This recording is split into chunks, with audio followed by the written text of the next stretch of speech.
Chers collègues, mesdames et messieurs, donc pour respecter le bilinguisme qui a fait foi cette journée, donc le matin on a favorisé la langue mère, l'arabe.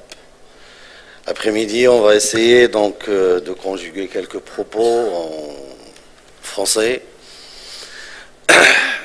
Moi je pense que tout d'abord, mille merci de résister pendant toute cette journée assez longue, pleine d'ambition, de divergence dans certains cas. C'est notre force, c'est la force du football, du système footballistique.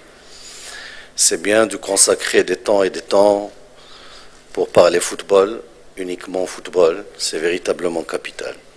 On est là pour le football.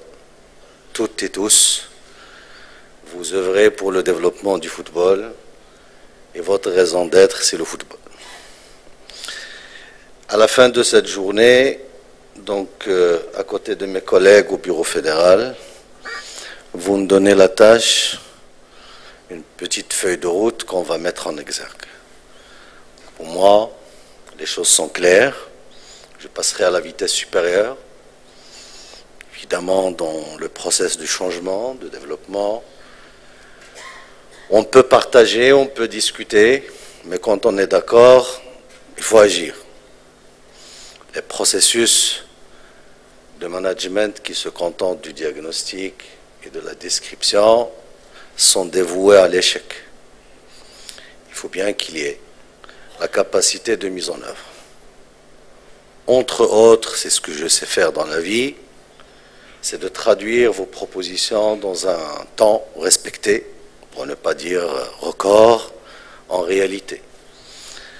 Donc moi, le 15 septembre, le 16, ou le 15, 16, pour dire la date exacte, le 16, on a l'Assemblée Générale. Je vais passer les 2 ligues que vous proposez pour la création, donc ils seront créés. La Ligue du football féminin, la Ligue du football diversifié. Si vous voulez une séparation entre le foot salle et le beach, je pense qu'on aura le temps de le faire et de le raisonner dans le futur. Donc le 16, je vais soumettre ces propositions à l'Assemblée Générale. Si cette Assemblée serait OK, j'annoncerai les élections le 17. Et donc, vous aurez 20 jours ou un mois, il y a un délai légal pour déposer les candidatures et on fera des élections pour avoir des structures indépendantes. Évidemment, bien avant cette assemblée de la fédération, il y aura une assemblée élective de la Ligue Pro et de la Ligue Amateur, c'est ceci devant moi. J'ai invité les 2 présidents à signer aujourd'hui même les lettres pour ces élections et vous aurez d'ici le 26 ou 27 août la possibilité de présenter des listes, évidemment mener un débat autour des programmes de développement au sein de ces 2 ligues. La deuxième traduction, et ça c'est un engagement ferme, c'est de restructurer la fédération de bout en bout. Je l'ai commencé. Je le ferai bien avant la fin des vacances, c'est-à-dire on aura un mois d'août riche, plein d'évaluations et de rétro-planning. Et tous les jours, à partir de demain, donc ça sera le pain au quotidien, de passer les profils et les ajuster autant que possible autour de 3 axes que vous avez confirmés. Je vous en remercie. La fédération, désormais, donc, n'a pas de place que pour 3 expertises essentielles. Argent et marketing, développement avec ces 2 volets, et l'international. Et donc, à part ces 3 missions clés, tout le reste doit être redéployé vers les autres ligues, les 4 ligues qu'on aura. Et évidemment, celui au sel qui n'a pas eu la capacité de s'adapter aux évolutions, ben évidemment, l'emploi n'était jamais une garantie. Malheureusement, n'était pas une certitude. Il faut gérer les aléas de la vie. Par rapport à la formation, donc, qui, à mon sens, constitue et constituera le chantier phare. Donc, avant le début de la saison, je m'engage avec vous.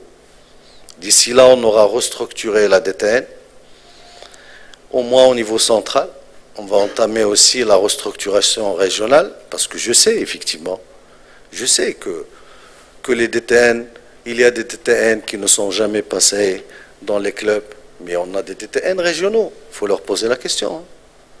Moi, je serais curieux d'en connaître la réponse. On a des DTN régionaux. On a un DTN au niveau d'une région et un détecteur au niveau d'une région et 2 formateurs au niveau du club. 2 au niveau de chaque club. On a évidemment tout ce qui était régulier, c'était le paiement des salaires. Donc ces gens, tout ce beau monde a reçu ses salaires à la fin de chaque mois. Maintenant, évidemment, est-ce qu'ils sont passés dans les clubs, etc. Ça, c'est autre chose. Et ça, je sais qu'ils ne sont pas passés. En tout cas, on va restructurer tout cela. Et si vous le permettez, bien avant la rentrée, donc je vais ramener cette DTN dans laquelle on va donner, comme je l'ai dit le matin, la priorité aux cadres marocains. Ils sont prioritaires, ils resteront prioritaires. C'est avec eux et pour eux qu'on œuvre ensemble pour développer le football. Sur cela, il n'y a pas d'amalgame, donc il n'y a pas d'émotion nationaliste à exprimer là-dessus. Il faut le faire ailleurs, sur d'autres chantiers beaucoup plus complexes. Et on va vous présenter donc la stratégie dans son détail, dans son contenu. Mais la formation, ce sera une priorité majeure, une préoccupation de tous les jours. Maintenant qu'on a les outils de travail, c'est-à-dire la partie investissement est achevée, on va passer à l'action et on va créer les mécanismes parce que j'ai vu qu'il y a le financement, etc. Est-ce qu'on doit donner le 1,2 million direct? Non. Est-ce que c'est suffisant? C'est un débat ancien. À mon sens, il faut être innovateur, il faut créer d'autres mécanismes de financement de cette formation. Mais il faut aller vers l'avant, conditionné évidemment par le respect d'un cahier de charge de la formation, spécifique à la formation, que ce soit au niveau du contenu, que la qualité des cadres dans les différentes catégories. Donc je vous promets qu'avant le début de la saison sportive, on va se retrouver. J'espère qu'Inch'Allah, d'ici là, donc tout sera achevé au niveau de Ma'amora et donc on aura un centre quand même qui nous permettra de nous réunir d'une manière fréquente, d'ouvrir le débat, de le réouvrir d'une manière rétroactive, permanente. Je n'ai aucun problème. La seule problématique, je vais le réitérer pour la énième fois, il ne faut pas se contenter de l'expression d'avis. Il ne faut pas se contenter de diagnostiquer les situations. Il faut agir. Et pour agir, il faut déployer les heures de travail. Et les heures de travail, il n'y a pas de miracle. Il faut les cumuler pour créer le changement et pour créer de la valeur. Dans tous les domaines d'ailleurs. Il n'y a pas de miracle. Seule la valeur travail, conjuguée au savoir, à l'expertise, peuvent donner lieu à des résultats. Et le résultat qu'on escompte, il est clair, c'est de permettre à la jeunesse, au maximum de nos filles jeunes dans tous les coins du royaume, jeunes garçons aussi, de pratiquer un sport populaire qu'ils aiment, qui s'appelle le football. Donc c'est notre devoir de le faire, de les encadrer, de leur donner les moyens nécessaires pour le faire. Pas obligatoirement le luxe qui plaît au management, non. Et deuxièmement, de permettre évidemment à ce système footballistique de dégager les résultats escomptés au niveau des équipes nationales qui constituent un levier de fierté, d'identité, d'appartenance magnifique dans notre pays mais aussi dans tous les coins et dans tous les pays du monde. C'est votre responsabilité. C'est ce qu'on doit faire toutes et tous. Il ne faut pas rester dans les carrés d'ego, détruisez les cloisons, travailler ensemble, on pourra réussir ensemble. Et d'ici là, bonne fête déjà de Eid al-Kibir, ou Eid Adha Mubarak Saïd, et bonnes vacances pour celles ou ceux qui partent en vacances, et à la prochaine, qui vont résister avec nous pour dépasser et relever les défis futurs dans les prochains jours. Merci infiniment.